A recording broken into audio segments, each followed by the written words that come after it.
testing natin. For sale natin, 3 kilowatt. 3 kilowatt, 24 volts. Automatic transfer switch. So, hindi kasama tong battery. Or testing lang yan. Now, try natin lagyan ng supply.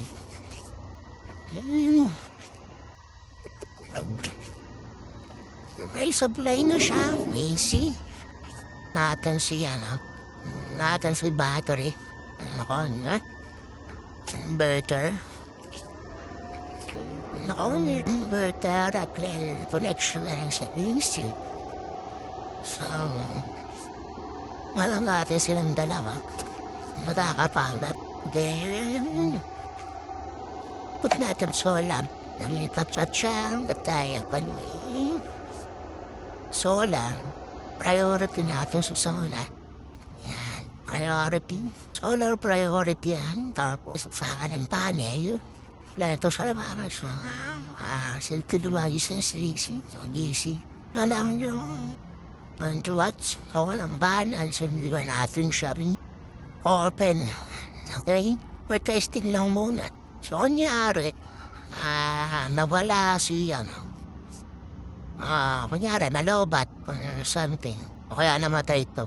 Automatically. Turn up natin. Switch yan dito. Turn up natin. Ilipat yung kuryente natin sa main. So, grid yung gagamitin. Parang kumbaga automatic bypass siya. So, yan. Automatically. Then, tapos, kaya nag-charge na ito ulit. Nagkaroon lang ng laman. Open natin. Karoon na laman ulit siya. Automatic siya sa solar.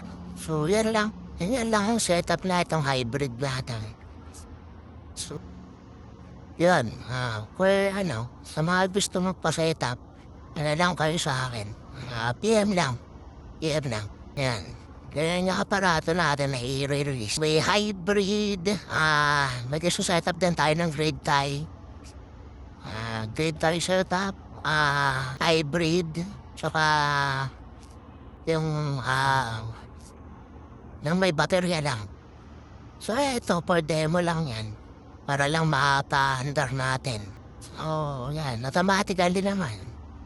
Mag-charge to sa grid.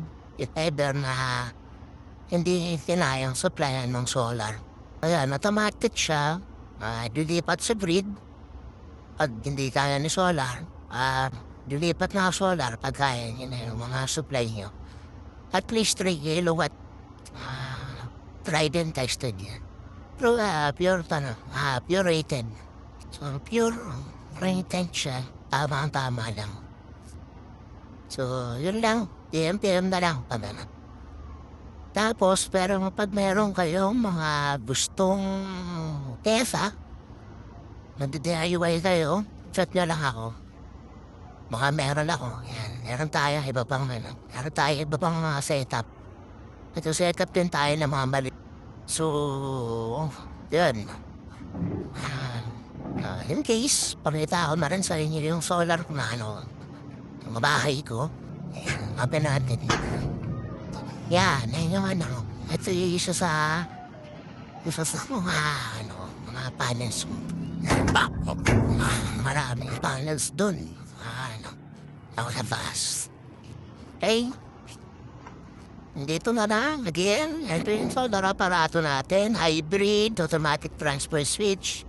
Sa grid, pag di na kaya. Okay? So, yun. PM na lang. Thank you.